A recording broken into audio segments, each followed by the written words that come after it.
You are now listening to the Full Sport Press podcast, featuring hosts Jay Hove, Jeff, and Weezy. Please enjoy the show. Greetings and salutations. I would like to welcome everybody back, and some of you for the first time, to the Full Sport Press podcast, the premier sports podcast for the consummate sports fan. And this is your one-stop shop for all sports-related news and topics. I'm Jay Ho. It's your boy Big Jeff. Weezy in the building. Say what's up, Weezy. What's going on? What's cracking? How are you, brother? I'm pretty good. Cool. How about you, Jeff? Wonderful, man. Camera's always on. Always on, bro. Better know episode 248 of Full Sport Press podcast. Weezy, how was your week?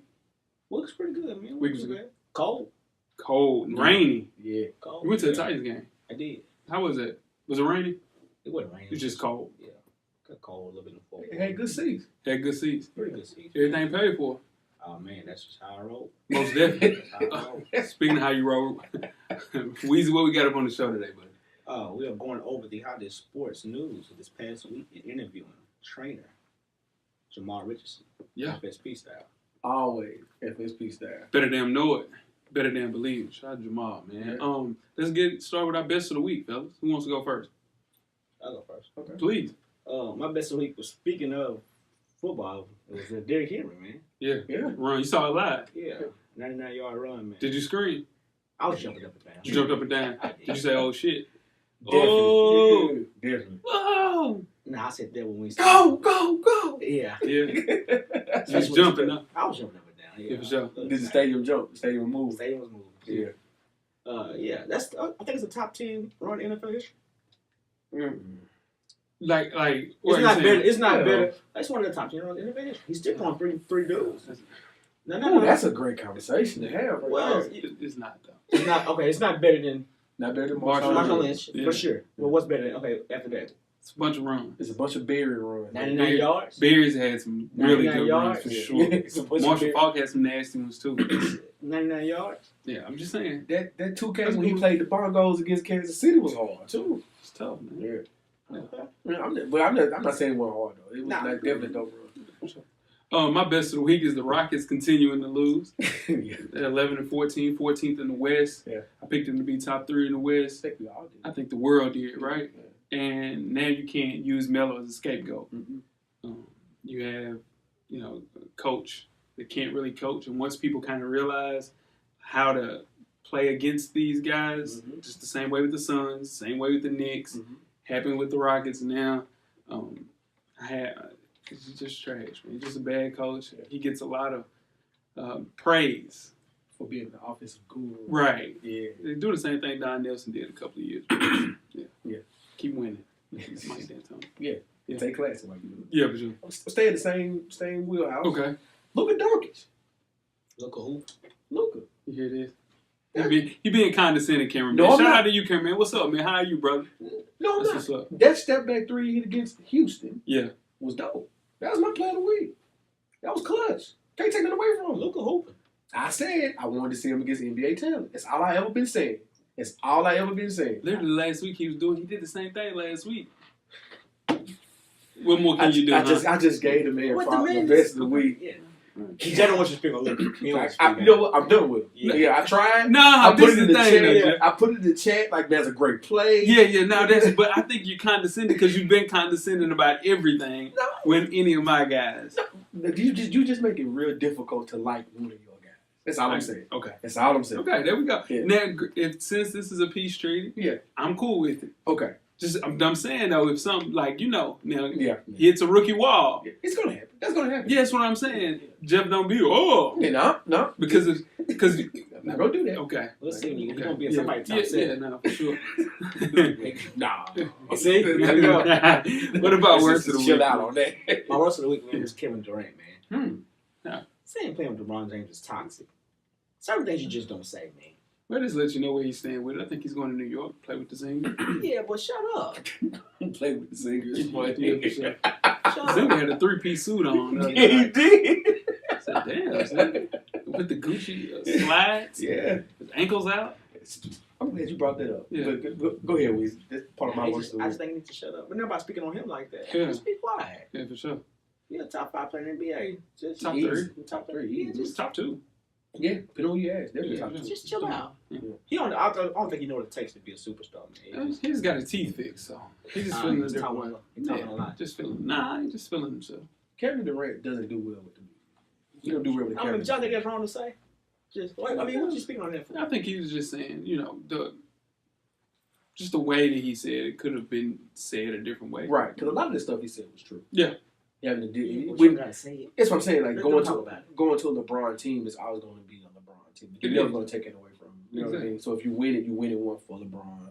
If you lose, you lost it because you weren't good enough for LeBron. You know what I'm saying? I got you. But you're right, Wiz. He didn't say that. Yeah, shut up.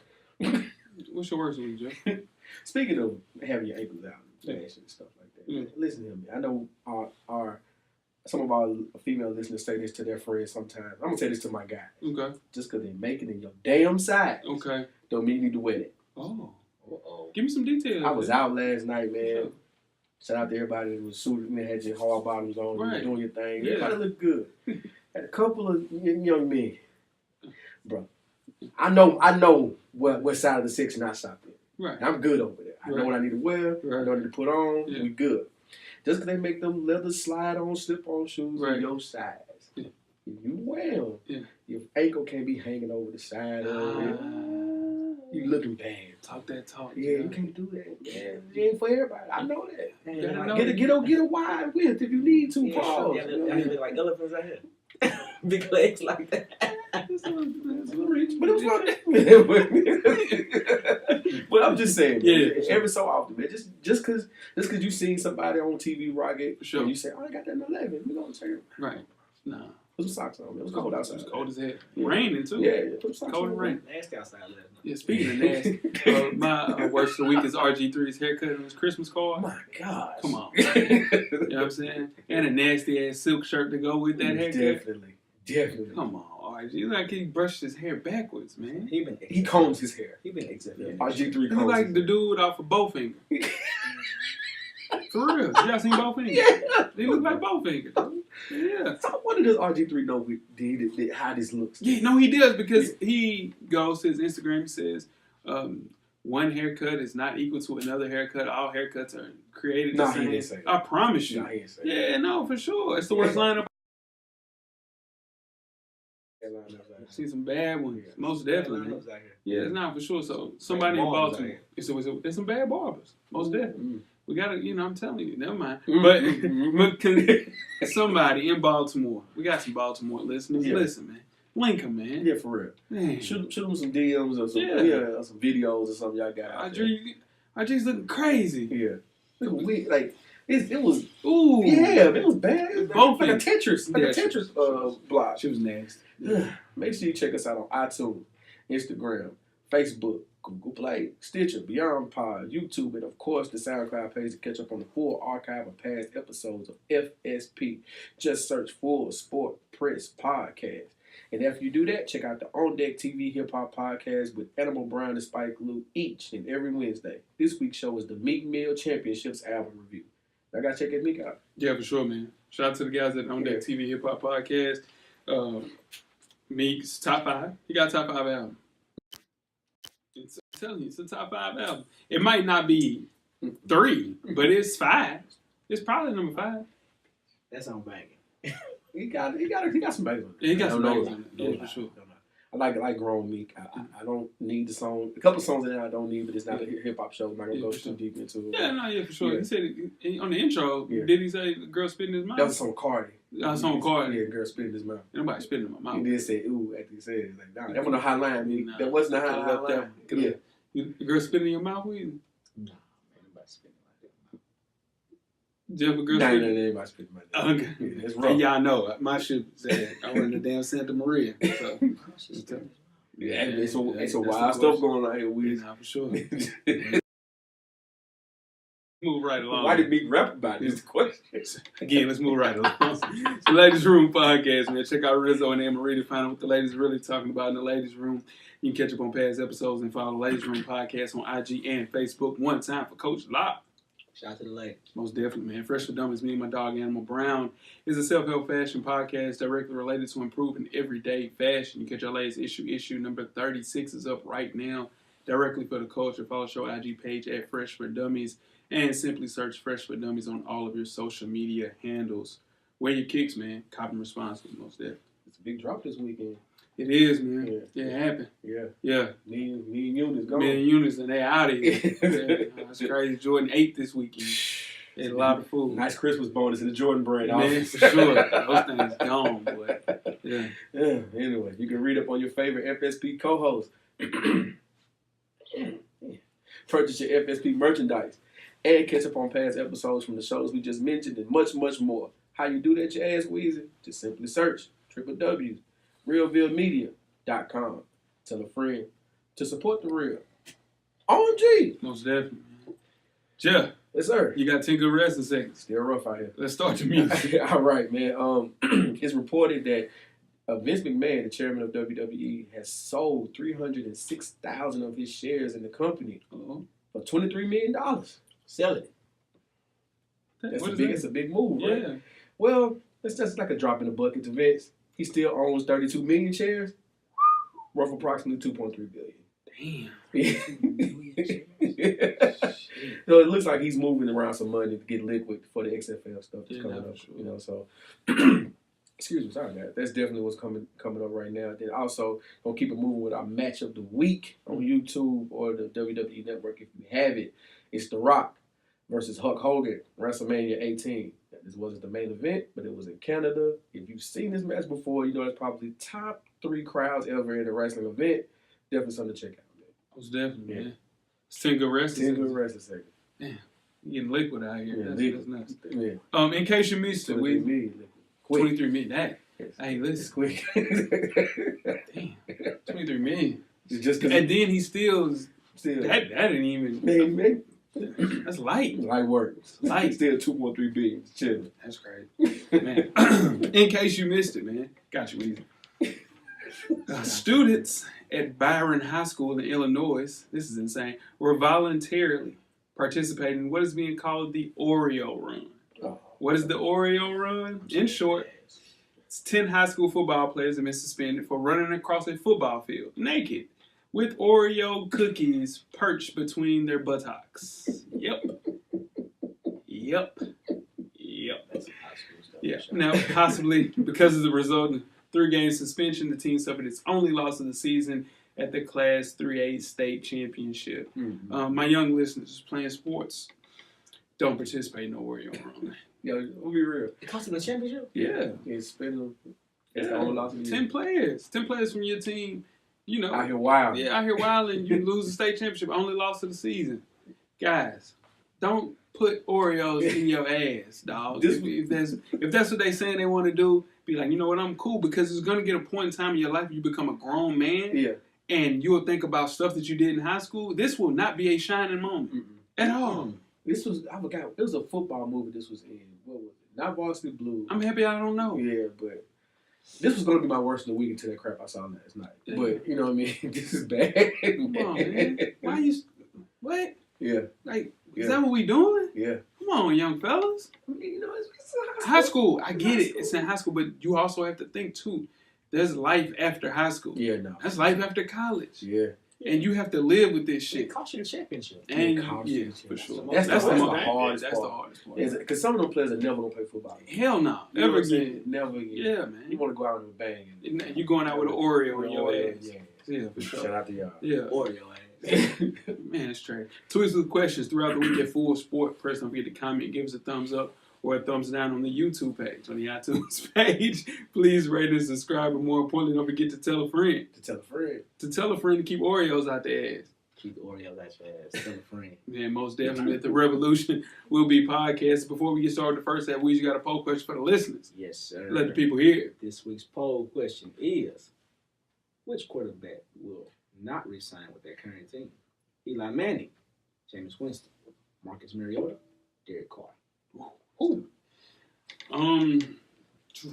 Who's having the worst season out of everybody's Derek Carr? Eli. It's Derek Carr. Eli.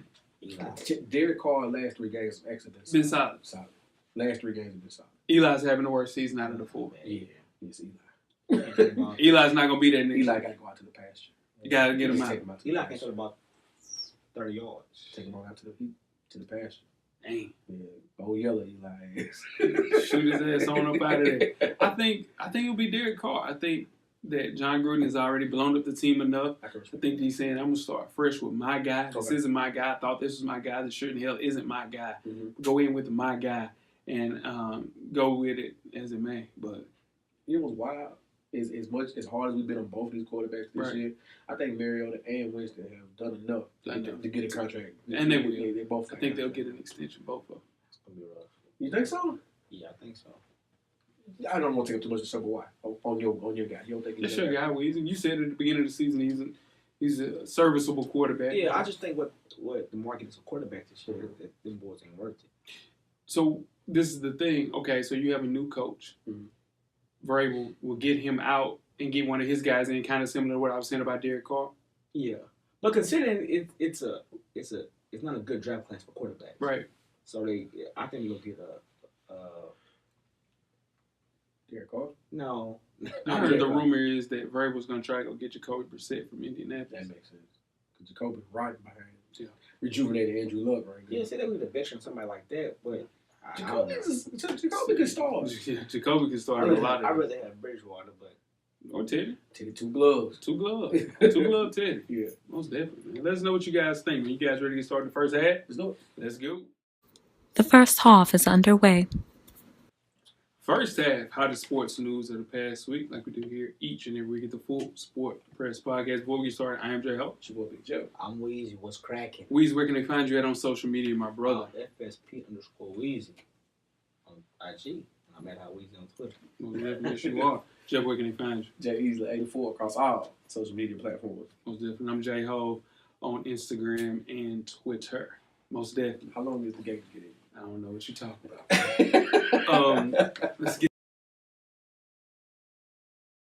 some of college football's major awards were handed out this week. Mm-hmm. The number of honors. We'll start off with the Maxwell Award, which was won by Tua Tagovailoa of Alabama. Mm-hmm. I predicted this one. Player of the year. What about you, Weezy? Yeah.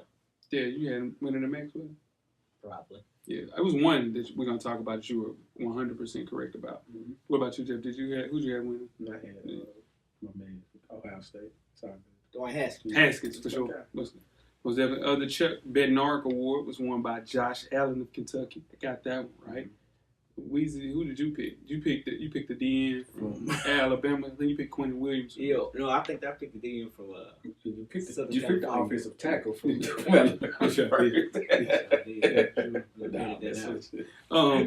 Moving on to the Davey O'Brien was won by Kyler Murray of Oklahoma. I think I had the kid from Washington State winning this one. He had that bad game against. Kid Washington State got robbed of some of these awards. Yeah, for sure. Garner Wenthan, I forgot his damn name. And the Paycom, what the hell did they call it? The Paycom Jim Thorpe Award. That's trash. Yeah. Just winning the Jim Thorpe Award, most outstanding defensive back, was won by DeAndre Baker. You got that one right. I had that wrong. Yeah. Greedy. Yeah. Greedy. Yeah. The Doak Walker, most outstanding running back. I think we all picked Jonathan Taylor from Wisconsin to win this. This is the one Weezy got right. The Biletnikoff Award, most outstanding wide receiver, was Jerry Jeudy of Alabama. Yeah, I had my guy from UMass winning this. Yeah. He did not. Mm-hmm. Jerry Jeudy won that one. Jerry Jeudy. Yep. Outland Trophy, most outstanding interior lineman, was won by Quentin Williams from Alabama. I think we all picked that one, except for you, Weezy. I think it's when you had a quarterback winning this. Sounds about right. And last but not least, man, the Heisman Trophy, the National Player of the Year, was won by Kyler Murray of Oklahoma for the second straight year. And Oklahoma quarterback won the Heisman Trophy after Kyler Murray beat out Alabama's Tua Tagovailoa and Ohio State's Dwayne Haskins for the award. Now, Murray won the Heisman with 517 first-place votes, 2167 total. Tua came in second place with 1,871 votes, and Haskins only had 783 points. Yeah. Oklahoma has produced 7 Heisman winners since the award's inception in 1935, which is tied with Notre Dame and Ohio State for the most all time. Wow. Yeah, man, back-to-back winners, man. Yeah. Oklahoma. How you guys feel about this? They got it right. Yeah, I think the voters, man, I think they took for granted that Tua played with the best team. they figured he played with the best team, so you know what I'm saying. And they figured that the Kyler Murray played with less. He did more with less. Think, you know, He lost to 2 running backs. You look at the definition of the award. He got it right. Okay, so this is the second year in a row that they've given the award to a team that plays in a way less superior conference. With no defense. Only 2 teams in the whole conference play defense. You know, maybe none. No, it's actually 0 teams in the whole conference plays defense.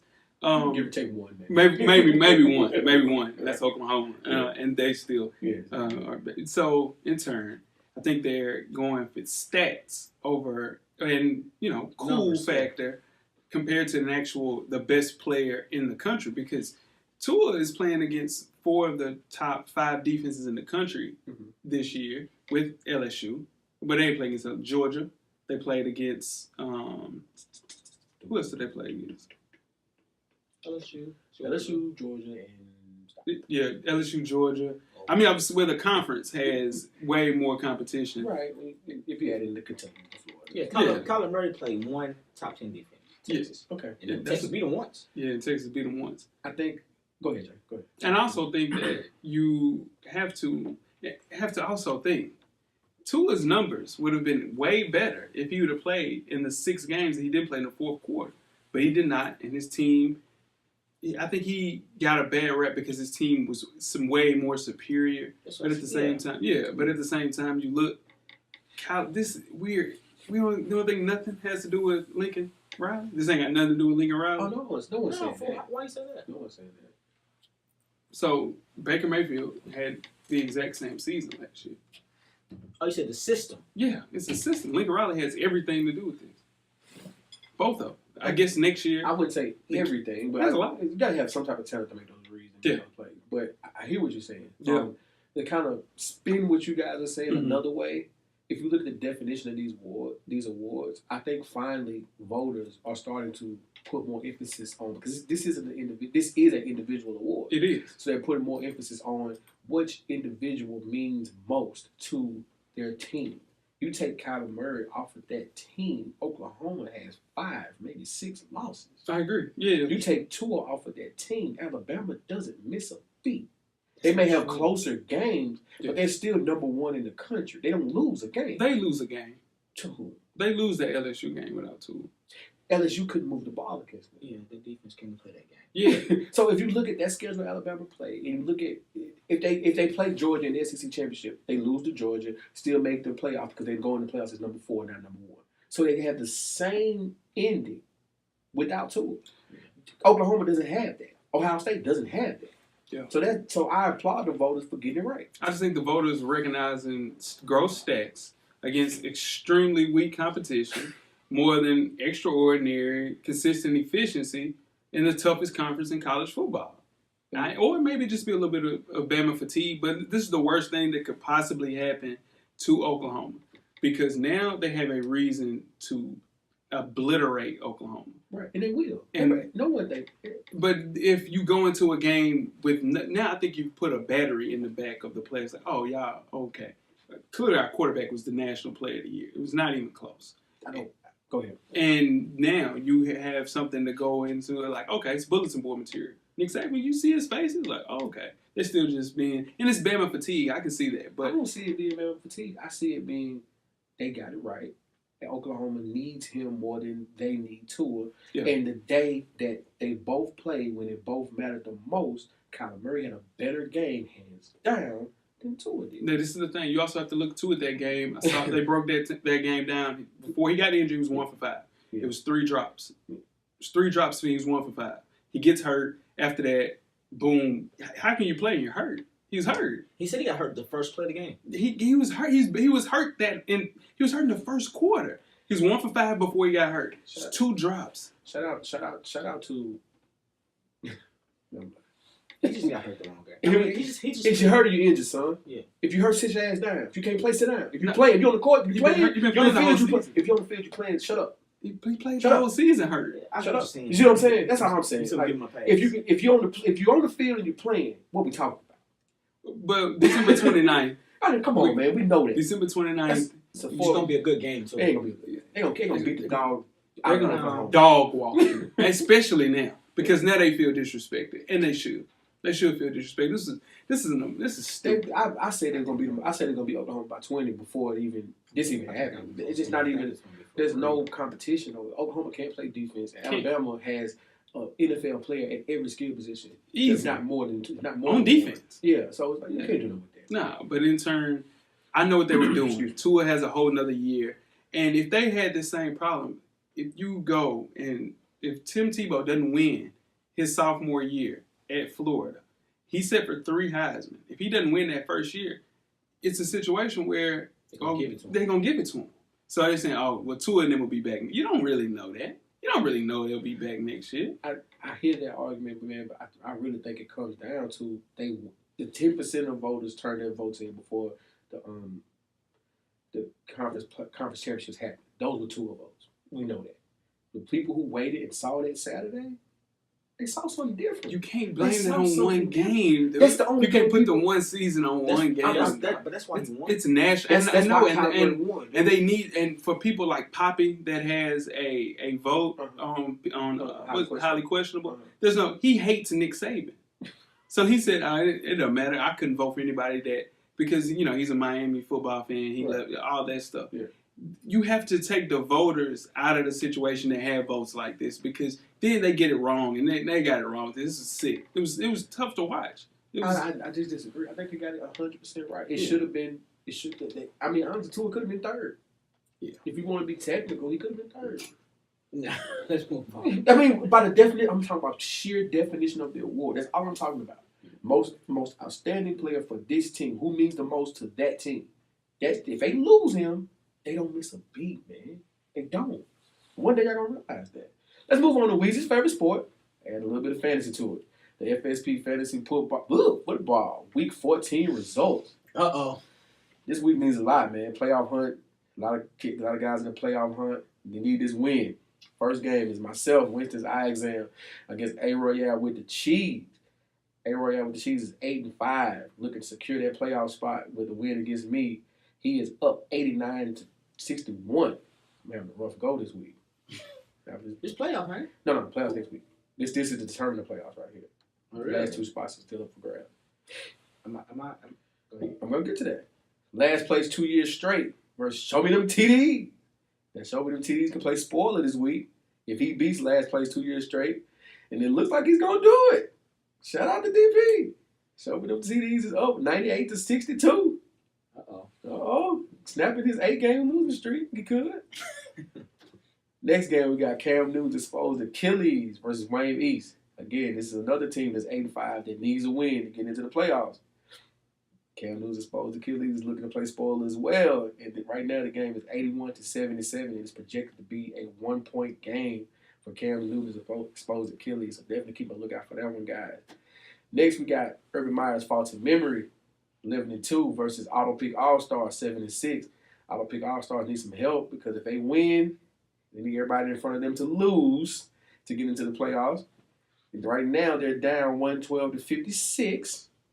So it's been a good season for Auto Pick All-Stars. Don't let that go pull that one out. Pause. Weezy, you choose a side. 6-7. It's been a good season for Weezy, but I don't think he's gonna be able to get in there with this 6-7 record, big dog. That's crazy. Going against the Squeakers, who are 5-8. It's been a good season for both of you guys. Weezy, you're down 100-51. Oh, that better hurt, man. Yeah. I stay like a man. Yeah. You projected only to have 71 points this week, Weezy. 71 points. That's that might be an all-season low right there. 71 points. I won last year. You did. 2 league Weezy. Last but not least, Booby Spin. Shout out to Coach Brown. Versus Weezy's favorite team. Now watch God. Again, they're 7-6. They need some help as well because if they win this one and somehow people in front of them lose, they can sneak into the playoffs as well. They're up 142-90 over Booby Spin. Projected to win 161-115. And that is your FSP Week 14 Fantasy Football Update. Regular season coming to a close, guys. Sure, man. Jay, we need you back, baby. Yeah, it'll never happen. I was telling Weezy, I ain't watched a football game in a long time. I don't know You what's said you going gonna on. play next year though, right? Man, nah, I ain't say that. Shout out to the FSP Fantasy Football. But we're going to have a big shindig next year. Mm-hmm. Yeah, you said you gonna play. Sure. We're going to have a full, draft. It's going to be, of course, shout out to cameraman. We're going to have it lit up there, man. Yeah, So, we need that. yeah, for sure. It'd be cool. Make it a, you know what I'm saying? Make it a yearly thing. Yeah. Most definitely. Go, yeah, man. Shout out to FSP, man. We here. Let's go back to college football. Okay. Urban Meyer couldn't put himself through this anymore, so he had no choice but to retire. Of course. He ignored his health too long, Jeff. Mm-hmm. Time to step back and spend more time with his family. From here on out, always be true to his beloved school. You know he said that? What? No. Before that. Said that in 2009 in Florida. He said it before? The exact same thing. 9 years later, he's at it again, this time with his alma mater, Ohio State. Meyer retired, stating he had a cyst on his brain that gives him headaches under duress. He even had surgery for it in 2014. If you were searching for a coach who's a lock to make you a national contender every year, who's better than Urban Meyer? Nobody. I miss him. I miss him since 2009. You taking him right now? I'll take him tomorrow. Really? I ain't bullshit. He got signed to a 3-year contract though. Yeah. Because he got 3 to 5 in him. Yeah. And after that, it's like. No, I mean, I understand why to be patient. We got a good coach now. I love. I don't even know my coach's name. I love my coach so much. What's the name of my coach? Jim. Nah, that name ain't Jim. Well, what's my? I ain't helping y'all. I don't give a damn about the game. I had to say y'all. I'm gonna tell you his damn name. Hold on, man. Goddamn, damn mother. Yeah.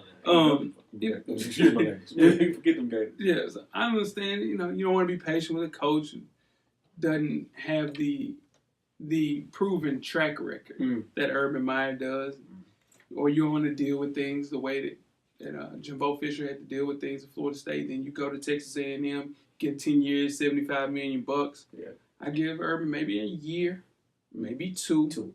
Get some time off, does some TV for a year like he did for us. Then a big school by the name of USC, big school, maybe by Notre Dame, big school, maybe Michigan. God, let me with the Michigan when they got Harbaugh. Because if Harbaugh doesn't beat the dude that put, I forget his name, the guy who's taking Urban Meyer's spot. Yeah. If Harbaugh doesn't beat him, he got to go. Yeah. And the cycle start all over again.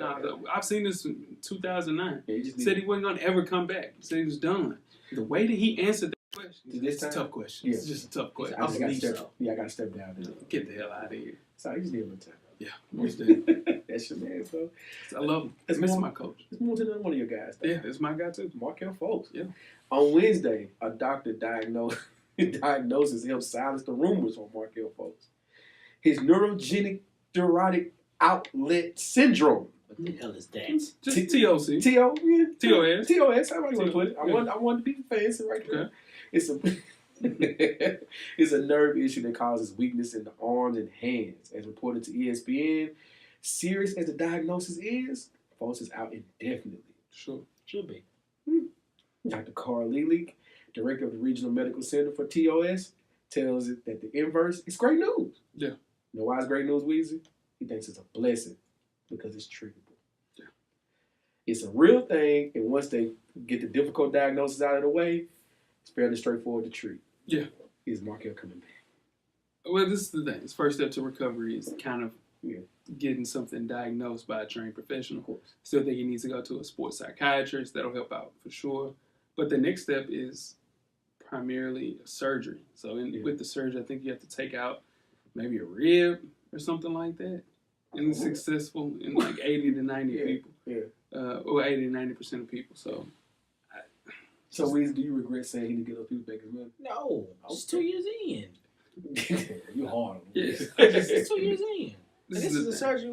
When was I heard of something like this TOS? Jay had like his comment. Yeah, it happens all the time. No, it actually happens in every 200,000 people. So it's something very rare. And it's hard to diagnose. So it's hard to figure out. Yeah. So this makes a lot of sense. So this ain't got nothing to do with the motorcycle accident? I don't know. I don't know anything about that. I don't know what that's about. Yeah, I don't know nothing about that. But the good thing is, I think I don't understand why his agent / lawyer is coming out saying this is 100% has nothing to do with mental. this is the thing, dude. If you come in with an injury, Mhm. it can turn into something mental. But you know what I got to say. Yeah, because no, I get it. He makes saying he has mental Yeah. with his game. Oh yeah. Is making it hard for other teams to want. And Oh, they want out of Philly. Yeah, Yeah. and that'd be a good thing, man. Yeah. Start fresh in Phoenix, start fresh in Orlando. It's toxic in Phoenix. You might not want to go to Phoenix. It's nasty over They there. have to fight. Yeah. Fight each other. Yeah, each other. Yeah. Yeah. See, His man's. my man's Book. Book, hey He's man, hot. He's He's frustrated. He's tired of this. He's frustrated because they messed up. They shouldn't have drafted Josh Jackson. They should have drafted De'Aaron Fox with that pick. And then now they would have had him alongside DeAndre Ayton, and you having peace. Yeah. I told y'all, sitting in this damn I told y'all Josh Jackson was ass. He's not a good basketball player. He's nowhere near De'Aaron Fox. Yeah. And they fucked up. But that's not who was fighting though, Jay. It was Book. It was Book and Ayton. Yeah, no, for sure. I'm just saying, if you have Fox there, It makes everything a little bit yeah, better. man, you have something to build. They have nothing. They don't have a point guard. It's not one point guard on the team. That Book playing point. Book is fed up. Come on, man. He just signed an $8 million contract. He's not going nowhere. He He needs some wants help. He wants to deal. Yeah. And he should. Most definitely. Shout out to Markelle Fultz, man. Yeah. He needs to see his sports psychology stuff for real. That's really going to help him out more than anything. I can't wait to see him back. Oh, for sure, man. He can play. Man. Let's move on to MLB baseball. Bryce Harper will make his decision by this time next week. 26-year-old. I think he's a generational talent. Turned down a reported 10-year, $300 million deal from the Nationals in September. God, you turn out $300 Till million. you turn down $300 million. Guaranteed in baseball. I too. guarantee. Yeah, you get every dollar. Yeah. Yeah, for sure. How You do got you to pay do that? taxes on it. That's it. That's it. Mhm. It's yours though. No, it's his, for sure. It's still him and Manny Machado as far as the top free agents that are remain. Mhm. Now, upwards of a dozen teams have reached out Of course. to Bryce Harper, where he lives in Las Vegas in the summer. They include the Yankees, Phillies, White Sox, and Dodgers, along with the Cubs. Who are you taking, the Nationals or the field, to land Bryce Harper? I'm going with the field. Yeah, sure. But if this was the old Steinbrenner, he done went down there with the I bag. ain't doing it. Yeah, for sure. Big The bag. big bag. He gave him $300 in cash. Cash. Yeah, Like, for what sure. you need. Brinks truck. This would have been over with a long Yeah, it's time been ago. over. He would have signed in July. Yeah. Oh my God. He would have showed up in the jet Yeah. with the 2 briefcases. Yeah. Made him cut off his mustache. It'd have been good to Yeah, it'd go. have been good to go. One thing this lets you know, since he turned out that $300 million, that means he wants to win. Yeah. He wants to win. Hey, but this is He the don't want thing. money. Nah, he wants some money because I think he's going to the Phillies. 10 years, 370. Yeah, he want more than 400. 300. He want close to 4. Yeah, close to 4. So I think he'll go right around 11, 12, 370, biggest contract ever. Cubs are paying like that too. They ain't gonna do it because they still got to play Chris Bryant. To our listeners that have children, Yeah. Put that. Put it down base. Yeah, put a base. glove, Yeah. give him a glove. Yeah. Yeah, but the Phillies need Take him, him to the man. batting cages. The Phillies need him, man. Yeah. They put him with Franco, line up with him and Franco. They need a transcendent talent. They need a face for the franchise. Of course. Bryce Harper is that. I think the Phillies will get it done this week. Phillies. No Yanks. I wish the Yankees. I want the Yankees to get him and Machado. But we can't. They give him one of them. Let the Yankees get one of them. I don't think we'll get Machado because he got to play short. We got Didi. Yeah, but he could though. He could. I Put mean, him at third. you made it work with A-Rod and Jeter. We got Gleber, Torres at second. That's my They favorite loaded, player. man. And this time, but it's time to win. You gotta win. Oh, Boston just won one. Yeah, You it's gotta time to win. It's time to win. Yeah. Let's move on, man. This is more and more confusing for me every day. Yeah. This works. So Kelly Bryant, the former Clemson quarterback, is going to transfer Yeah, for sure. to Missouri. All of a sudden. Yeah. He announced it on Tuesday via his Twitter. Mm-hmm. The senior signal caller chose the Tigers over Auburn, Arkansas, North Carolina, and Spike Lee's Miami Hurricanes, Mm-hmm. and a few others. As a graduate transfer, here we go, Weezy. He will be eligible to play in 2019. Mm-hmm. So he earned the nod as the opening day starter for Clemson this season. He threw for just 205 yards, blah, blah, blah, on 17 attempts. Right, he did rush for 54 yards and another touchdown against Texas A&M. Thanks. But Clemson decided to go with Trevor Lawrence, who's Jay's guy. My God. Kelly Bryant can play now. He decided to transfer and take a red shirt rather than finish off his eligibility as Lawrence's backup. This is going to get so confusing as this goes on. Yeah. I'm with the players. I agree with the players. I want them to go where they want to be able to play because this is your future. This is your game. It's in your hands. So go play somewhere. But it's hard to keep up with. This kid. I see the same thing happen this summer to Jalen Hurts. He'll go. Jalen Hurts. Yeah, He'll leave this year? Yeah, he'll leave. Yeah, He'll yeah. graduate in May. Yeah. He'll go somewhere for his Auburn. final year. Auburn needs him. Yeah. Yeah. Ooh, he got all that be I Yeah. hope he go to Yeah. Auburn. But I hope he go to Auburn. Kelly Bryant's the first dual threat quarterback they had there Yeah. since maybe Brad Smith. That's a man, good one. No, in Mizzou. Oh, Mizzou. Yeah. Mizzou. This is their first true dual threat quarterback since Brad Smith. Yeah. They say you really want to go to Arkansas. Yeah. I mean, Arkansas sucks. Arkansas is really bad. Shout out to Sean. Yeah, shout out to Sean Watts. Yeah, rough year. Tough sledding, but you gotta. I think they'll make it a more run-based offense. Yeah. Now that Weezy's boy Drew Lock will be gone. Yeah. Dooley doing major. Dooley's okay. Yeah, Dooley's okay. They have 2,000-yard rushes in that backfield. Yeah. We're close to it. Barry Odom, man, gone from the hot seat to a comfortable seat, man. Second year in a row. Yeah, I think they'll maybe get 10 wins with Kelly Bryant at the end. Is this hurting college football? No. Nah, it's better for the kids, I think. It's wonderful for the kids. Great for the kids. But is it hurting the landscape of football to where, at the end of the day, I'm laughing at that. Fool. At the end of the day, like, you're looking up and you're building around this player, then he just ups and leaves. It's not that he ups and leaves. You bring in a transcendent quarterback like Trevor Lawrence, Right. you got to play him, Jeff. You know that. Same thing will happen with Justin Fields, too. Yeah, he might need to go because they're not taking from him. Yeah. And They that's can't. tough. They That's literally tough. can't. That's tough. Shit. Because he knew he was coming in taking that spot. Yeah. And something didn't happen. Fields played in 7 games. You're looking at he's the best quarterback along with Trevor Lawrence. They were 1-2. Yeah. You have to play both. Yeah. Didn't play him. It's just weird, man. It's That's getting trouble. just weird seeing how college football is expanding and growing at the quarterback position. For sure, Yeah. most definitely. Before we get started with halftime, let's talk about LeBron James and Carmelo Anthony. LeBron James would like for the Los Angeles Lakers to add a veteran by the name of Carmelo Anthony to the roster. Anthony's currently still on the roster of the Houston Rockets, which isn't letting him play or practice with the team at all. That's crazy. Yeah, yeah. But he can't be traded until December the 15th or released as a result of him signing free agency during the offseason. Yeah. If the Rockets waive him, the Lakers would need to have an open roster spot available. Yeah. The Lakers currently do not have one. They will. Who will they cut? And is this a good thing for the LeBron James Lakers? They shouldn't do it. They shouldn't do it. I think he'll be fine. I think you're looking at Melo in the term of him playing with two people that needed the ball in their hands, with his Paul George and Russell Westbrook. And then he moved on to another team that needed two people with the ball in their hands, which is CP3 and James Harden. No, I agree with that 100%. I'm Yeah. not saying Melo's done. No, Yeah. I'm not saying that at all. Okay. I just don't think he fits with that team. I think he does. Yeah. I mean, here's why I don't. He can shoot. They can't shoot. You get somebody, you might need to get Nick Young before you get somebody just because Right. he's there to shoot. He needs. Yeah, that's what they need. Yeah. Yeah, no, to just stand there and shoot guy. Right. But this goes back to when this trade, this signing of LeBron first happened. When I said before they signed Rondo, before they signed McGee, before they signed Beasley, before they signed Stevenson, all those guys, I said they have a young nucleus. Yeah. Build with that For sure. LeBron. You did say that. And that's what's working for them It is. now.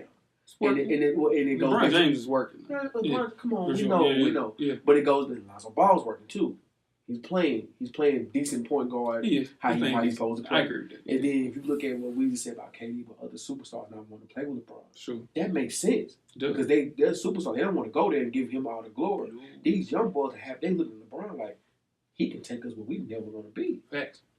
Leave this damn team alone. Leave Let it them alone. build. They got LeBron for 4 years. Let them build. Leave Melo out of it. Cut Beasley. And play. That's the spot they open up for. Yeah, no, for sure. Yeah, I mean, I mean- Beasley is not being used the right way. When you talk about not being used, they're not using Michael Beasley the right way. Because he doesn't fit. Yeah, he doesn't. Well, he doesn't. They're not playing him, and you have to use him in the spot Yeah, where he's 0 used. minutes. Yeah, he don't play. That's who they will cut to get Yeah, better. everything- That's what they cut to get better. I just think they need to leave that team the hell alone. Let them grow like Boston grew, like everybody else grew. Boston didn't really grow. They just Kyrie got hurt, Gordon Hayward got hurt, and they were thrown into the fire. And they blossom into their. But now they're back with regression because those two guys are back. But they're not. Well, how far 15 are they? and 10. That's not. It's not. I'm just saying. It's still top 4 team in the West. I'm just saying we were talking about this team was going to be. Yeah. This team will be a different team. And we all knew it was going to be a learning curve, bringing those guys back. Yeah. I just don't want. I just feel like they're tampering too much with a team that has it all right there. If they just grow. Yeah, but Brandon Ingram's hurt right now. He rolled his ankle. I think Melo will be an added, an addition to the team which is needed, and is another person that can get a bucket. Brandon Ingram, let's just keep it a buck. He's not playing the way that everybody thought he was going to look with LeBron James. Keep it real. Okay, but he isn't, but Lonzo is. Yeah, I agree. He's playing better than more people thought. But you look at Brandon Ingram. He's the one that needs to go. He's got to get him the court too. He's been on and off the court a lot this year. He got to get him the court. Yeah, so I think they'll be fine. If anybody can get the best out of Carmelo Anthony, it would be LeBron James in this situation. I don't think that's what. Need another vet. You had Tyson Chandler. It's great to add Melo. I like it. Nah, okay. I don't want Melo to go there. I don't know where I want. Where do you want him to go then? I honestly don't know. You want to be a fashionista then? No, he's talking about take the Spurs. You don't need to. They don't need him. They need to try to get him. They got Rudy Gay. Here we go. Rudy Gay always pop up. Ever since they got Rudy Gay, they're the same player. I think if anybody can get the best out of Melo, not named LeBron, it would be Pop. Yeah, for sure. I think it'd be good in Toronto too. Possibly. Yeah, not in Philly. The hell no. That's getting toxic already. It's getting nasty there. It's just a learning curve. Jimmy's an alpha dog. Yeah, for sure. But at the same time, they'll be next year's Houston. Yeah. No. What do you mean? How Houston can't win now? Watch. They ain't their coach. They need a new coach. And I don't like Brett Brown. They need an offseason together to really mesh on how they're going to run this offense. Then Fultz shit, you know. Yeah, there's a lot going on. There's a lot going on in Philly. What's that? You guys ready to get started with halftime? Let's do it. Let's go. We're at the midway point. Enjoy all of the halftime festivities. Halftime. We have another installment of Coach Brown's 2-minute drill. Coach Brown's a former TSU tight end and the current defensive coordinator for Hillsborough High School in Nashville, Tennessee. Shout out to the Burrows. Coach Brown will give an insight on hot topics from a former player and a current coach's perspective. Let's see what Coach Brown has to say this week. Good evening. I am Coach Brown, and welcome to Coach Brown's 2-minute drill. We're going to jump right into it. We're talking Heisman Trophy. Okay, I've been reading a lot on social media, and a lot of people are saying that Tua got snubbed from getting the Heisman Trophy. I'm going to be honest. It really could have went either way. But if you're going for sheer excitement, I guess you could say Kyler Murray. You know, this is like the first year that there could have been two Heisman Trophy winners. They really had two number one guys, so to speak. Moving on to Ohio State. We're talking Ohio State. Urban Meyer has stepped down. He is retiring. Coach Day is filling in for him. But what is going to be the backlash of this? We've already seen one four-star offensive tackle decommit from Ohio State because of this. But Ryan Day's been there the entire time. But a lot of times the focal point of recruiting is using the head coach as a recruiting tool. If I could talk to those recruits, hey, stick with your commitment to Ohio State. You committed to the university, not the coach. That's tough to say on the outside looking in, but I definitely do understand. Moving on really quick, defensive coordinator for Georgia, Mel Tucker, is going to be the new head coach in Colorado. We got to give that a hand clap of praise. This is another African-American coach getting a shot at leading a program, and I hope he does well. Very excellent defensive mind. I think he's going to do good things in the Pac-12. You know, it's going to take some time to get some players in there and what he needs to run that system that he runs. But with that said, I wish him nothing but the best. No bum of the week today, but I'm just going to give a shout out to my line brother, ex-teammate at Tennessee State University, Bryson Rosser. He brought home the first state title to Knoxville Central High School. So, man, shout out to him for that, man. He's done a great job with that program, a program that hadn't been in the playoffs in 8 years prior to his arrival.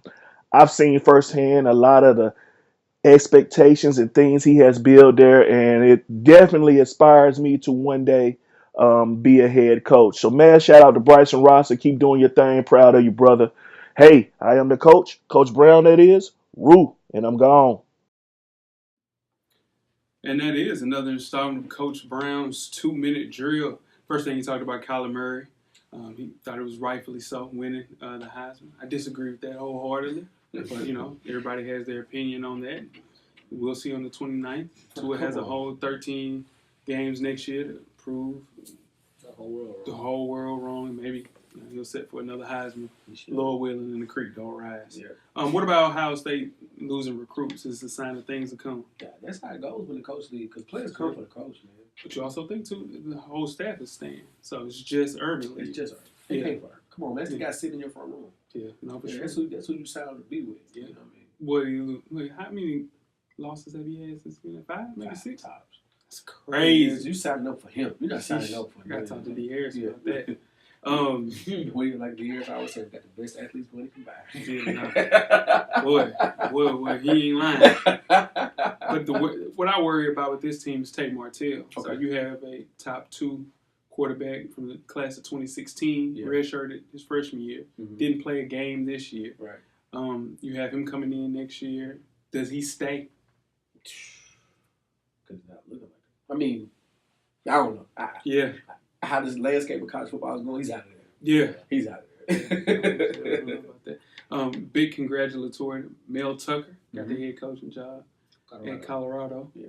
I was glad to see that. Shout out to Mel. Money making Mel, man. He's happy. See him leave Georgia. Coach Mason stayed Vanderbilt. That's where he was rumored to be going. That's true. Yeah. That's true. Big D Mace. I better appreciate that. Yeah, why he there? Yeah, for sure. Man, yeah, that's crazy. Yeah, that's wild. Because he had the perfect send off. Him dancing in the end zone, beating UT was the perfect send off. He was trying to dip. Yeah, I think they went with Mel instead of going with D Mace. He didn't win the interview. He was out of there. He was gone. He was long gone. They asked him. So we're just preparing for the bowl game. It'd be unfair to the kids. Unfair to the kids? Once he started talking about unfair to the kids, just give me a contract. Man, just give me a damn contract. And last but not least, Bryson Rosser. Went to TSU. We were all there. Got him a big. They messed his name up. They called him Brian Rosser. They did. When they announced him winning. They did. And kids saying, it's Bryson. His name's Bryson. That's dope, man. Shout out to Bryson, man. Yeah. B. Ross played quarterback at TSU, man. Yeah, from Hackensack, man. Good dude, man. What's up? Yeah, man. Episode 248. Cameraman, we got Jamal Richardson coming up, don't? Big time interview. Yes, Ready sir. to get to it? Yes, sir. Let's go. The second half is underway. Second half. Got Jamal Richardson in the building, man. What's going on? What's going on, fellas? What you doing, Mom? Man, same old, man. Just chilling. Just staying out the way, man. Working hard. Most definitely, man. Nashville's on. Maplewood High School's on. Oh, sir. Better know it. High school's on. Yeah. Parkwood's on. Parkwood. You know what I'm saying? We take it back. Man, you share the same infield together. For sure. Yeah. Baseball. What's up? Legends down there. Legends. Absolutely. I'm just telling you. Okay, here we go. Was Weezy good? I was cold. Come on, man. Weezy was cold. He was cold. Jamal just a nice guy. Nah. He just a nice guy. I'm trying to tell you that. Boy was nice. Man. He was nice. Absolutely. Yeah. Jamal was nice too. Yeah. Jamal was good. My athlete. Skill development trainer, Jamal Richardson in the building. Big time basketball trainer. Got clientele includes Draymond Green, Damian Jones, TSU alumni Robert Covington, Scottie Hopson, Brandon Wright, and current Vanderbilt basketball point guard, Darius Garland. I forgot his name. That's my guy. Right there. Yeah, hey, listen, that's a list. That's a list, for sure. Appreciate it. Yeah, man. Welcome to Pulling Up to the FSP show. What was your reason? Let's get started. Kind of see what's your reason to getting started playing basketball, period, Jamal. My dad, shout out to my pops. Your pops is a legend in the city. Yeah, pops. He's crazy. He's crazy for sure, but I love my pops. But he put the rock in my hand. It kind of just runs in our family, you know what I'm saying? So from my uncle, Spencer Richardson, God rest his soul. Sure. McDonald All-American, and, it started with him and started with my dad, and then they just kind of just, put the rock in my hand and my cousin Spencer's hand as well. Shout out to Spence. Yeah. But, that's kind of what how I got into it, man. Just fell in love with it ever since, you know what I'm saying? And, this is how I kind of went. For sure. Now, you were at Auburn University, Montgomery in Alabama. Right. What was the reason that you stopped playing there and decided to go to TSU and transfer? I think I kind of got to a point, I always told myself, like, whenever I hit a point where I wasn't having fun with it, and just, not saying it was a bad experience there, but I just, some of the things I kind of went through and try to get over some mountains and hurdles and things. And I kind of lost love for it. And I told myself if I ever got to that point, you know, I walk away from it and just leave it alone. And then when I got to TSU, you know, I didn't play at TSU, but I became a regular student. Yeah. I had a lot of free time on my hand. I just wasn't used to that. You know what I'm saying? So, but when you hit TSU, did you want to play? You said, man, I want to play again. I did. I definitely had an itch. I did. And at the time, you know, Jeremiah Crusher was there at the time, and he was even trying to push for me to, you know, potentially walk on, and you know, I'll go play pickup, you know, with them, you know, during preseason stuff, and I was just like, nah, I'm just gonna leave it alone, you know. So I just kind of left it alone, and then Spencer got me pulled into the training component and the coaching component, and then, you know, just been taking off ever since. Right. So just give us like a quick little timeline on how you got started with the training. Yeah, so actually when I came back from school, you know, like, again, just kind of just trying to figure myself out, trying to figure out what I really wanted to do. And so Spencer actually hit me up, and I got started with the training component when he was coaching a 5th grade team out in Innsworth Futures League. I had to fill in for him. And so I started coaching. That was my very first game. I didn't know what I was doing. Just kind of just, you know what I'm saying, just kind of just freestyling. But, you know, just, you know, taking your knowledge from the game and just kind of applying it and just making things work from there. And so from that, a couple of the kids had younger brothers. And then so their dad had reached out to me about potentially coaching the team. And so I got started into that. And then that just blossomed into the training piece. And then Spence. We used to have the Sunday clinics out at USBA. We're down on this Franklin Fieldhouse. Right. So he used to go down out there, and so he used to have me come in and just do the ball handling component. Okay. And then that's just kind of just spiraled from there. Sure. Now your first client was Marcus Fitzgerald. Got him at a young age. Yeah. Talk about his progress as he's matured over the time that you've had. I mean, it's really been awesome to kind of see from where we first started to see his maturation and growth. And I think even now, I mean, he still has a long way to go, but it's been cool to really just see him evolve and grow as a player. And I think even as a person too, I think I really take pride in that more so than anything. He's a great kid, you know, well respected, you know, just, you know, humble by all means. But his process, man, just, you know, taking from when he first started, never wanted to go right. Yeah. Always left. Hard left. Hard left. Like, and then over time, you know, as he started to mature, as he started to understand the game, he started to grow. His game started to grow. But the biggest thing I've always really challenged him is just the mental part. I think that's the separator. You know, you got a lot of guys that are talented. It's a lot of talented players, but the mental aspect, that's what takes you from elite level to whatever level that you can project to be. But it's always about the mental. So he's been working hard at trying to get his mental better, but he's come a long way in that. So now, like you being a guard, he been a guard also. Absolutely.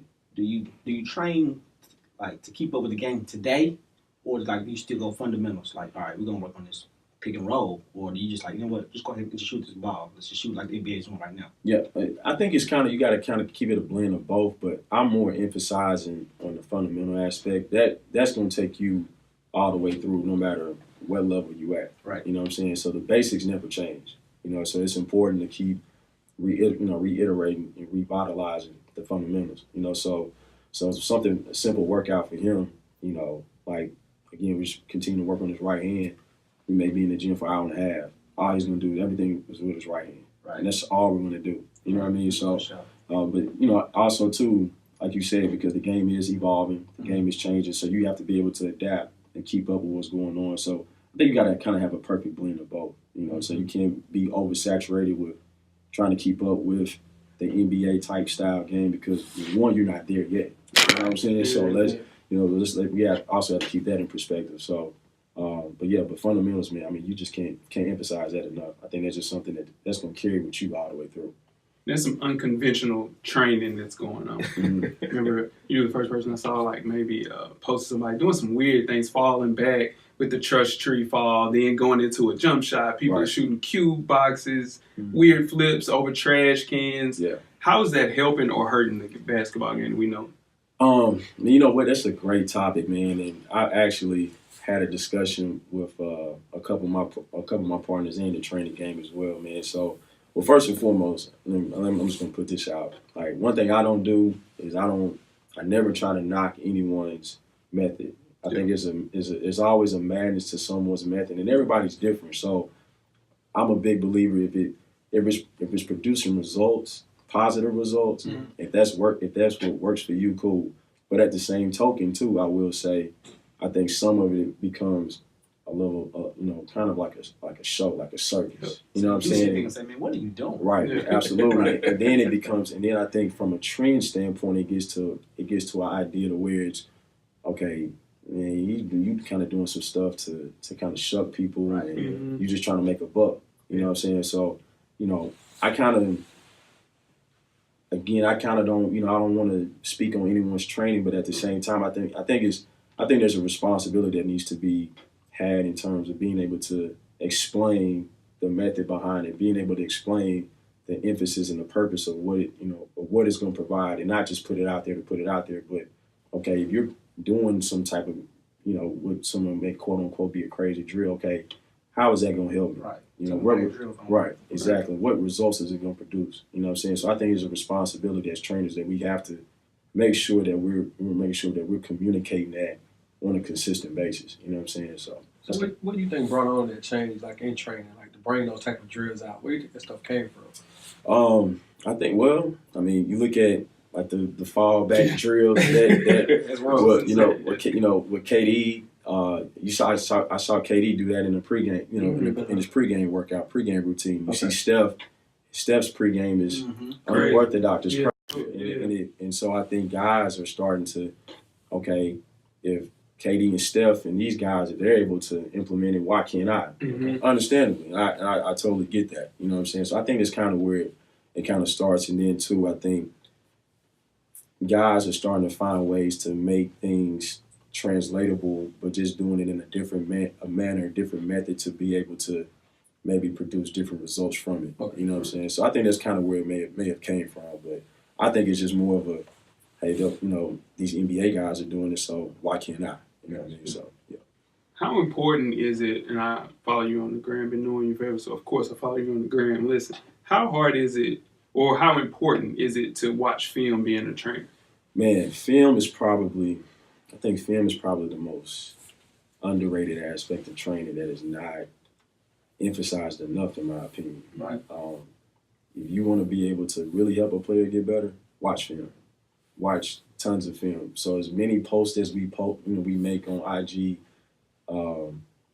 it needs to be illustrated that you got to be a student of the game. Yeah. So you can't understand your client, or you can't understand your players' strengths and weaknesses if you're not watching the game, if you're not watching them play, if you're not picking up things from other players. There's things I work with Darius on that I take from Chris Paul, I take from Steve Nash, I take from Kenny Anderson, Mark Price. There's a lot of stuff that I'll go back in and just watch a ton of film from 80s, 70s era, right, and being able to, because there's a lot of stuff back then that they've been doing. It just wasn't illustrated because of the platform that we have in our time today. You know what I'm saying? I was going to ask you, like, what trainers do you look at and study? Like, what? I need to do that. Or do you study any trainers? Oh, absolutely. I mean, because again, I think it's more so of a basketball is always an evolving game, and I think you can't just be stuck on what you do, and you got to be willing, to be a great teacher. You got to be able to learn from others as well. You know what I'm saying? So there's definitely other trainers that I study and watch and kind of pick their brains and communicate with. And so I look at it as an iron sharpens iron type thing. You know what I mean? But it's kind of funny though, because in the training game, it can be kind of sensitive.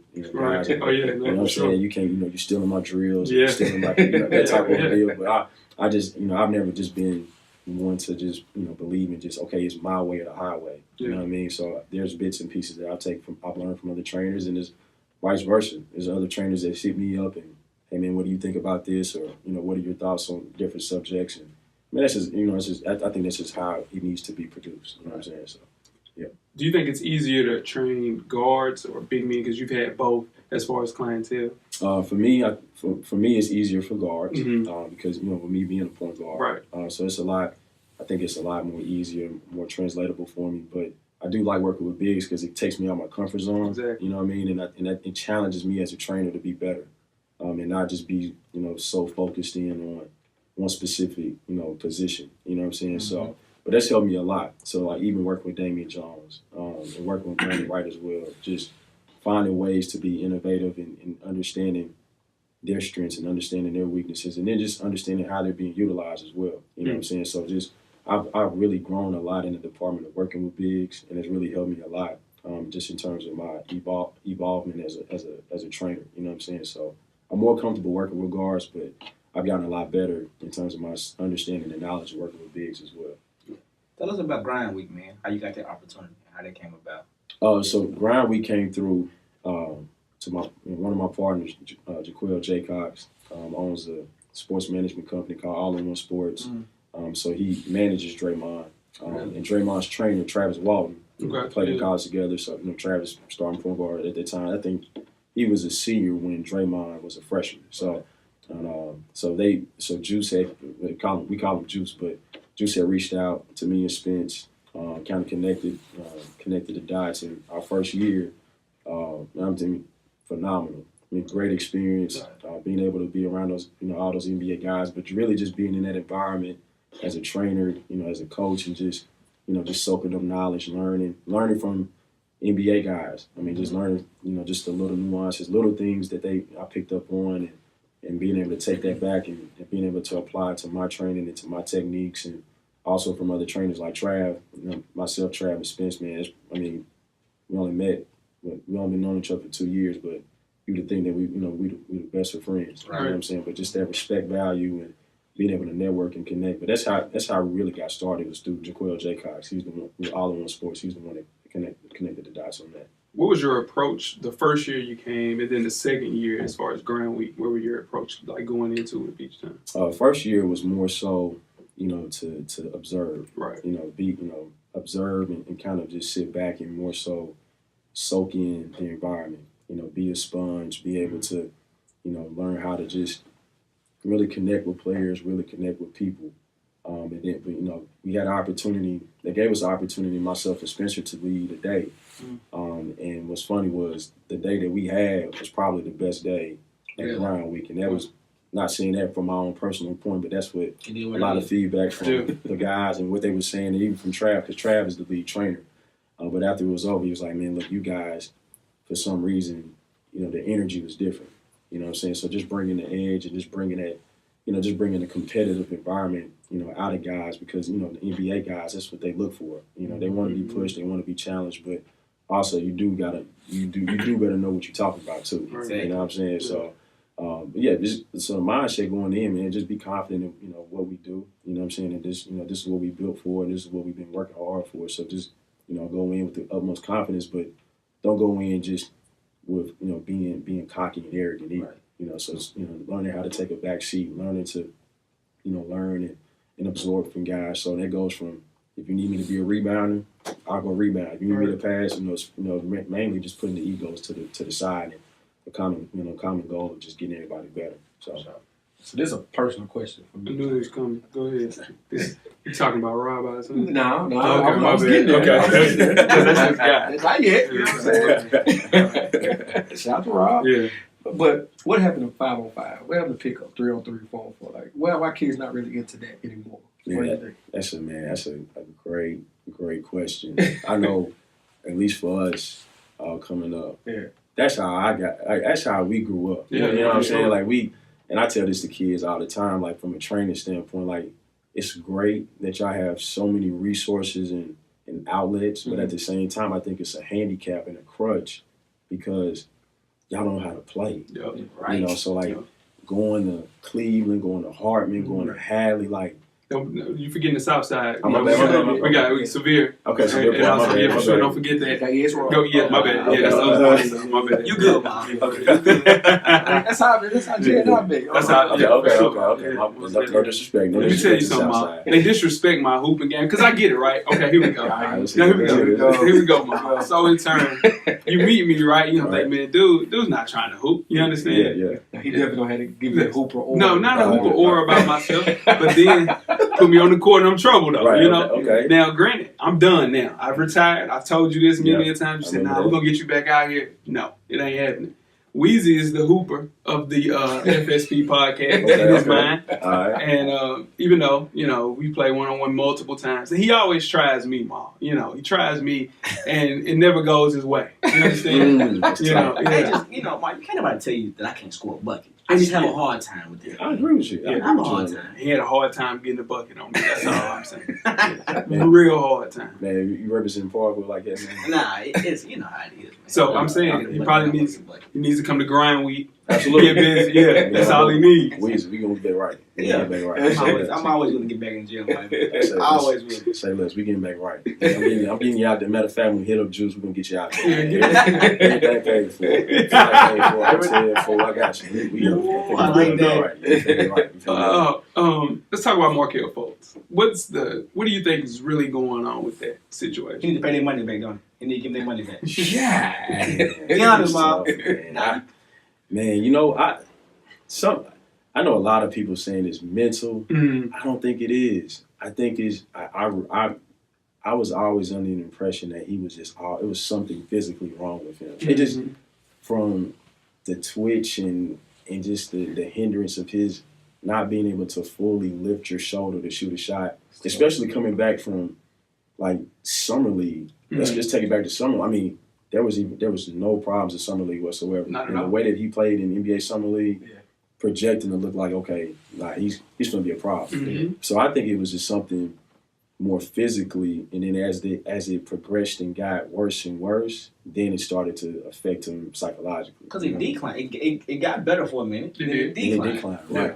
Exactly. So that's what threw me off. And I'm a Markelle Fultz advocate. Yeah. I watched him when he was in high school at Team USA, and with the Malik Monks and the De'Aaron Fox, and he was just at that time was just a animal. Yeah. So I've like seeing him firsthand and knowing what he is. I'm like, he's gonna be a problem. Yeah, he's gonna be a problem in the league. So I hope my boy get right, man. I hope he get right, get that shoulder right, man. Whatever, how long it takes, whatever he needs to do. I do honestly think he needs a new start, though. Yeah, they gotta let him go. They gotta let him go. Speaking of injuries, let's get into it. When your boy went down, did you just sit back and be like, man, this can't happen? Yeah. It hurt me. Yeah.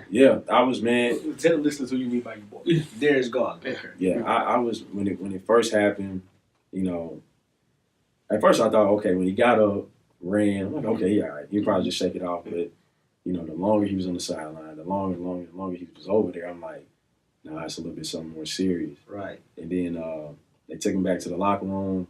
I think he's gonna do the Willis Reed. He gonna come back in the second half. You know what I'm saying? But he came out in street clothes, and I'm like, okay, there had to be something real. But so it was a bit of a letdown. I know not just for all of us, but just for the city, for Vanderbilt. But this at the same time, it's something you can't control. No, you know what I'm saying? And I think, like I told him, I think you just gotta put it out in perspective. This is his first significant injury of his career. And I just a firm believer, man. Look, guys, just it's time for you to rest. It's time for you to rest, get fully healthy, and have an opportunity to do some great things once you get back healthy. But he's been handling the world, man. I'm very proud of him and how he's kind of looked at everything. And like I said, what's helped him is him keeping everything in perspective. You know what I'm saying? Things could, like I told him, I said, look, there's people. And they fighting for their life. You know what I'm saying? Let's just call it what it is. Like, you're going to bounce back from this. But it's somebody that, day by day, minute by minute, second by second, they fight just to live. Yep. You know what I'm saying? So this is something that, you're going to recover from. You got to just take it a day at a time, get back healthy. And so that's what's helped him so much in terms of how he's been in good spirits, man. And then now, I think, too, helping him to, just being a student in the game. Right. So now you be an extension of a coach. You still lead by example, talking to your teammates, letting them know what you see, and being a great teammate that you've been. You know what I'm saying? And so, man, I ain't gonna lie, man. I was, I was ready to talk some cash, man. You know what I'm saying? I'm like, man, we finna go. We going to the tournament. We said we had to roll it, man. Yeah. We're gonna be top 25, no question. Yeah. It's gonna be top 25, no question. But it's. But like I said, it's still a lot of basketball left. It's gonna be tougher without him, but I'm a firm believer. Look, man, it goes down. I mean, you can't do nothing about it. No.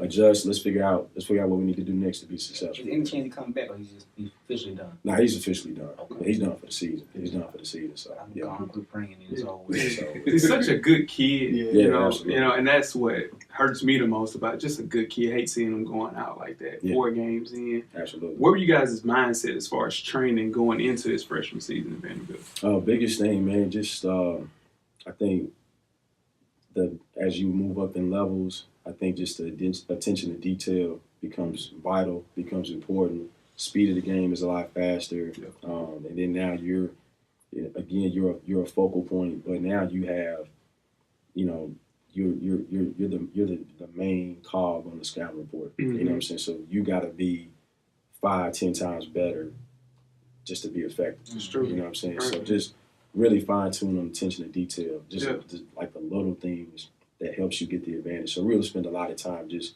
breaking down the game, fine tuning this game, just being able to get to spots, being able to get to certain places on the floor that he likes to get to, and then obviously as a point guard, as a quarterback, being able to make the right reads, our ball screens, our various situations, man. So we spend a lot of time just really working on the small details of things, and so that's kind of like the mindset going into the training this summer. Yeah, for sure. Godspeed to Darius Garland, man. Absolutely. Appreciate y'all. Now, I know we want to talk, Jeff. Let's get some Robert Covington talk. Oh yeah, my boy. Yes, sir. Yes, sir. Okay. So last year, Talk about very it. transparent. Talk about it. Okay. He said to me, "Oh, dude, 3-and-D, all that. He's gonna do this. He's gonna do this." And I was like, "He's good. He's good." Yeah. But Jeff, you gassing him a little bit. Okay. Then every show is, "Hey, Rob, listen, Rob, Okay. Rob." Yeah. Then he gets first team all defense. Yeah. Now going into this and year, he gets the big time contract. Yeah, huge sure. contract for Right. sure. Yeah. Going into this year, Jeff's like, this is the year. Yeah. You got a full team Fultz, you got JoJo, you got Ben Simmons, Mhm. minus the Kardashian. Now he's back with the Kardashian. That's Right, not even right, what right. we're talking about. Yeah. Then he gets straight. Right. A lot. That means a lot. It's a lot. It's a whole lot. Now he gets traded to Minnesota. How did he take that trade? I think originally, from talking to him, he was, he was a little bummed. For sure. Because people forget Rob was a part of it when they was Trash. Yeah. It was terrible. Yeah. When the process really began. Was the process, Was yeah. really the process. Right. So I think for him being there from day one and then getting to the point where they was successful last year, Mm-hmm. making it to, as far as they did in the playoffs, the expectation they had coming into this year, he was a little disappointed, but after a while, he understood, look, it's a part of the business. Most definitely. And we've seen ample examples of Right. the loyalty aspect from DeRozan to Blake Griffin, Isaiah and Thomas. Isaiah Thomas. Yeah. So it's just how this is nature of the business. But he's been super receptive to it, man. He loves Minnesota, and I think too it was a blessing in disguise because I think now he's able to showcase a little more to his game that people don't know about. That's true. You know what I'm saying? So at Philly, playing with Ben and playing with Joel, it was more stand still, spot up shooter. But Right. in Minnesota now he's able to, have a little bit more creativity, put on the floor a little bit. Sure. Floor is more spaced out for him. So he's taking full advantage of it. Oh, yeah. You know what I'm saying? Yeah, So yeah. I told him, man, I believe this. That's my boy. I got to rock with him. Yeah. I think he's gonna be a $100 million basketball player. Talk to It's me. all said and done. No, for sure. Yeah, absolutely. He's looking to get Defensive Player of the Year. The only Yeah. thing that I worry about with him is Tibbs, because Tibbs will run you into the damn ground, bring you to the dirt. Yeah. I've seen it happen with Joakim Noah, Right. Derrick Rose, Luol Deng. Right. 40 minutes. Jimmy Butler was like, nah, I got to get out of here. Now, Jimmy Butler's going to ruin this Philly team. I don't believe This is his third team in 4 years that he's gonna ruin this team. Because Joe is already saying, and then now you featuring me, now using me right. I saw that. Yeah. Being still with the Kardashians. They wearing headbands. There's a bunch of weird stuff going on in Philly. I'm just worried about that. But I think he might get Defensive Player of the Year. I think so, yeah. And I think just from the energy, obviously there was a lot of turmoil with the Jimmy Butler situation, but for him to be, engraved into a new situation and how they've improved defensively has been phenomenal. Oh, yeah. And he's a big part of that, so that's something that I think he understood when he first got to the NBA, that was going to be a part of his calling card. Mhm. That was going to be a way for him to stick in the NBA. Right. You know what I'm saying? So he's always put a lot of emphasis and time on just being very, very stickler to defense. You know what I'm saying? And so, and then obviously with being as effective as you can, and just making a lot. There's a lot of stuff that he leads in the league on defense. I think blocks, steals, you know what I'm saying? So and then it's starting to really translate. But like I said, Thibs, you're gonna play a lot. You're gonna play a lot. Yeah, 44 minutes one night. Yeah, and that's just man. It's fresh off the trade. No practice. Let's go there. Go play. Bring you to the ground. Yeah, absolutely. Like a Buick. Turn him into a Buick LeSabre, Jeff. Listen, I got it, man. So Weezy, he had a couple of questions. The main thing he wanted to talk about, he wants to be a part of the PGC. How do you get into the PGC? Well, it's PGC. Well, first, shout out to the crew. Yeah. Shout out to the crew. But DG, DG's the lead guy. Okay. The head guy. So he's got to go through him. He's got to go through. Okay, we got to go through him first. You got to holler there. So what you got to do. So you got to drop a mixtape. Yeah. Let him review the mixtape. You know what I'm saying? We got a mixtape though. We got scenes. I got some scenes. You want to let that out though? You don't want to see that. It's nasty. Some nasty scenes. I'm talking about Weezy's a one-way ticket. It's going right. Hard right. Oh my God. Bucket though. He'll tell you what's hard for anybody to do, Weezy. Get them on. Can nobody stop me from getting my spot? No sir. It's your spot. No sir. Nobody stop me from getting my spot. That's what great offensive players made. You get to your spot no matter what. Yeah. You got something. But yeah. So that runs through DG first, and then the rest of the crew that Marcus, Nico, Trey, the rest of the crew they'll kind of boat you in type thing. You know what I'm saying? So is it an old alumni? Because Weezy a little long in the too. Yeah. He really asking for itself. Now he throwing Weezy in there, but he asking for himself. We'll make sure we get y'all in them. Get y'all a jacket. Yeah, get jacket. Get y'all stuff. No, you got it. Go ahead. Give me 3 athletes in the NBA with players that you would love to train. That's a good question. That's a great question. Chris Paul. Mm-hmm. Chris Paul needs you right now. Yeah, There's nothing like Anthony Carter out there. Yeah. CJ McCollum. Mm-hmm. Love to trade CJ McCollum. Mm-hmm. I think he's still, in my opinion, very underrated. Okay. Love this game a lot. I think he's the best player in Portland. We'll talk about that. That's a controversial. Last one. Man, that's a good question. That's a good question right there. I'd probably say probably go with Steph. I would just like to more so. I think with Steph just to really just learn from learn and kind of just learn and evolve from him, right? So just kind of pick his brain. But yeah, probably those 3. They just off the top. No KD, no Bron.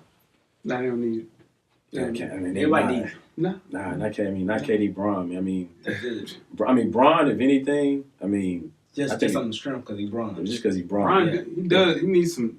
He can't listen. He can use a little ball. He a little ball. For sure. He needs a little yo-yo. Yeah, no, for sure. He needs some of that. He needs some of that strength. Yeah, he needs some of that strength. It's nasty. He needs some of that. And a little post. He needs some post presence too. Quiet. He shied away from that one. He had to trade it at one point. He worked with a King at one point, right? Yeah, sure. He was. He keep that up. Well, King gonna check out. He got some stuff he got to do. King said he give 50,000 a workout. Yeah. I can see that. They meet. Hey, listen. Keep running, man. Yeah, sure. 50 racks. I'm trying to get that ticket too, man. Yes. Ma, so I'm gonna make you mad. So how did Auburn football end for you this year? What is that about? I ain't gonna lie, man. I quit. Honestly, I'm gonna be real. I quit after we lost to UT. Oh yeah, now for sure. I just stopped watching. Should have quit. That's a good reason. We lost to UT. I said I'm done. Yeah. I knew we didn't have a chance to beat Alabama. Right. Even we did keep it close. Right. But people was kind of hitting me. Oh, y'all keeping up? I'm like, look, man, listen. Alabama just different this year. Yeah. I'm not. And me and Spence, when they come around that time, I talk real reckless around him. This was the first year. I was quiet. You was quiet. Quiet on Twitter. I was quiet in the gym. I try to avoid it. Really didn't want to talk about it. Right. But it was difficult, man. It was rough.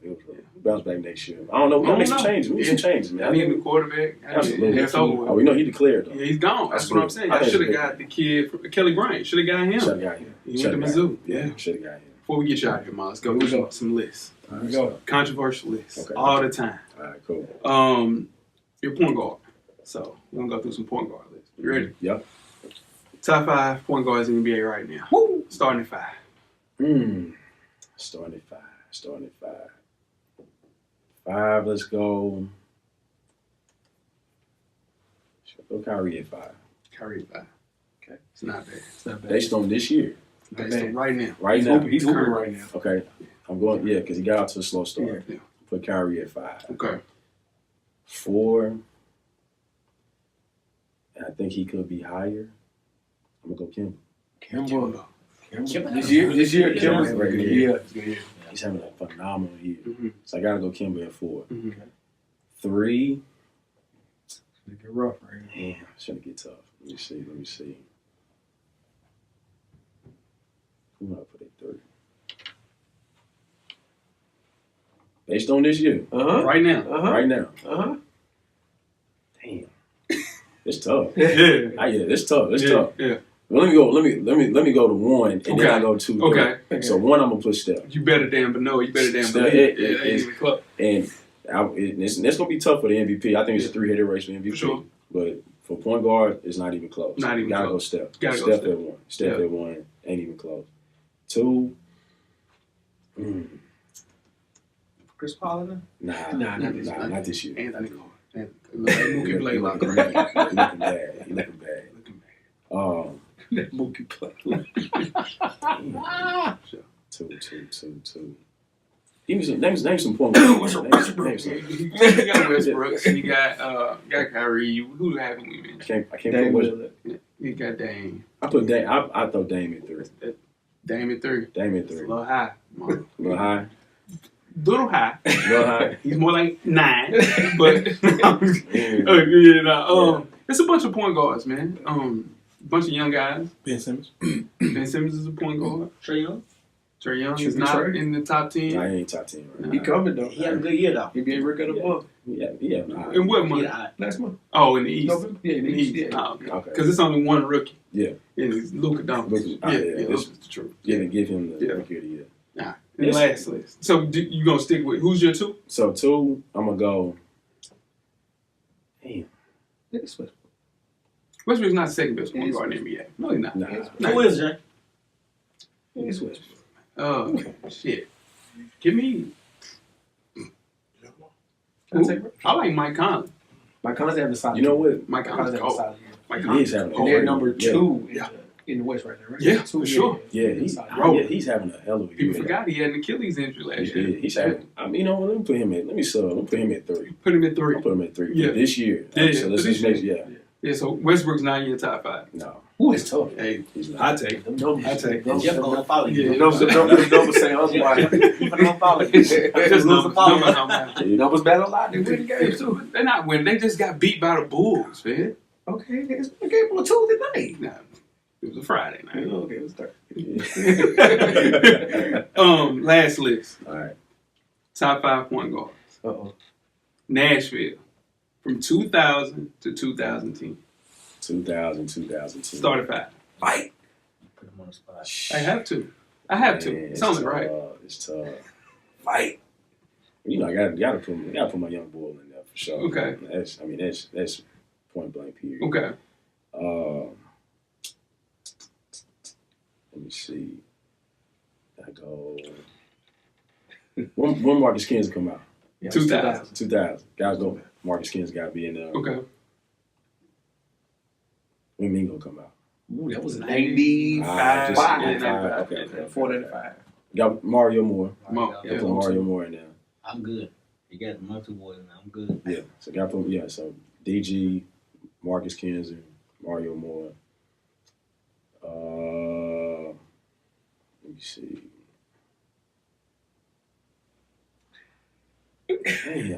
Jeez, man. Let me think. I'm trying to think. Let me help you out with some schools. Yeah, let me- Hillsboro. There's a school in Green Hills. Hillsboro had a point guard come through there. They had one. Don't be disrespectful to her. Whites Creek had a couple of point guards come through. Maplewood has some. Oh, okay. Wait. I got Penny. From my boy Penny. Woo! I'm so glad you said that. Yeah. Okay, my bad. That's a bunch of point guards, though. It's a bunch. Yeah. Hunters Lane has some good point guards. definitely had a good point. Maplewood has some good point guards. Gotta put Penny in there. Yeah. In the city? You said really? from Rabbit? No. Rabbit played anyway. Right. Yeah. Definitely. We went to Portland. Rabbit was 2, man. Yeah, he was a 2. He was 2. Yeah. He was 2. But yeah. Yeah, 5th. Let me see. I gotta put somebody at 5. Crutch. Crutch is nice. Yeah, Crush was nice. Crush was nice. Can't put Jamal in there, huh? I mean, you can. Jamal played everything. I mean, Jamal played he 1, 2, 3, 4, 5. He was a small version of Ben Simmons before Ben Simmons. He was Will Smith. I put Jamal. It wasn't that bad. It was bad. It wasn't that bad. It wasn't get about Jamal. I put Jamal. That's a nasty 5. Yeah, I put him in. That's the consistency. 2 coats right there. You said we 2 coats on that list. Okay. Yeah. Wow, but kept you long. Appreciate you pulling up. Appreciate y'all, man. Let the listeners know where they can find you on Instagram, Twitter, things of that nature. On Twitter, find me on I'm on Twitter at allaroundgame10, and then on Instagram at AGBasketball10. For sure. And they can find them at Slim Huskies every Tuesday. I Every run into them every week. Every time I go in, I run into them all. Shout out to Slim Huskies. Shout out to Slim Huskies. I ain't mean to blow your spot up like that. Listen, they don't listen. They on my budget. They on my payroll. They on my budget. Yeah, no, every month. Gotta put them in there. Got to. Best piece in the country. Best not piece. even close. Oh, Not even for close. sure. Maplewood got a part of that too. Oh yeah, that's what I'm saying. Yeah, absolutely. Yeah, that's I pay homage, man. Maplewood family, man. We got to get you back, man. At the end of the college basketball season, talking college basketball. Absolutely. Right, Appreciate y'all boys, man. Appreciate you, sir. Yes, sir. And that's it, man. Episode 248, another one in the books, fellas. Yeah, appreciate Jamal coming through, talking that talk, basketball talk. Appreciate Jamal coming through, man. Big time. Yeah, Helped us out a lot. Yeah, We brought them coats up. brought them coats up, Yeah. for sure. PGC, got some gear on the way. Yeah. Still waiting on that KOS gear.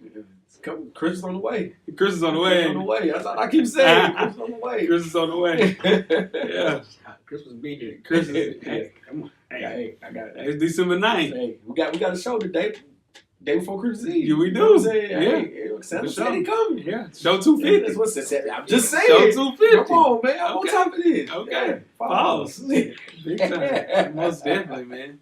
Another show, man. Yeah, man. Appreciate everybody that came through. Listen. Appreciate, you know what I'm saying? Weezy still looking for some fried turkey, man.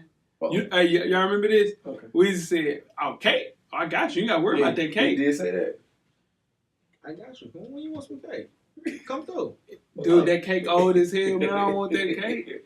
Yeah, I want that that's old ass cake. I get you some new cake. Pull up. Yeah. Pull up, Yeah, man. Shout out to Weezy. Shout out to Weezy, man. Shout out to Jamal. Shout out to you, cameraman. Putting in that hard work, man. My guy. My guy. Man, you trying to rush me, dog? Cameraman want to go home. Yeah, he want to go home for sure. Yeah, it's cold outside. Shit, you trying to get warm, cameraman? 2 weeks with questions throughout the week at Full Sport Press. Don't forget to comment, give us a thumbs up or a thumbs down on the YouTube page, on the iTunes page. Please rate and subscribe. But more importantly, don't forget to tell a friend Tell a friend. about that Full Sport Press podcast. Weezy, Everything paid for, baby. Jeff, Camera's always on, brother. the revolution will be podcast. The cameraman, we out. Life moves pretty fast. If you don't stop and look around once in a while, you could miss it. Thank you for listening to the Full Sport Press podcast. To catch up on prior episodes, visit the SoundCloud page. And don't forget to tell a friend to tell a friend.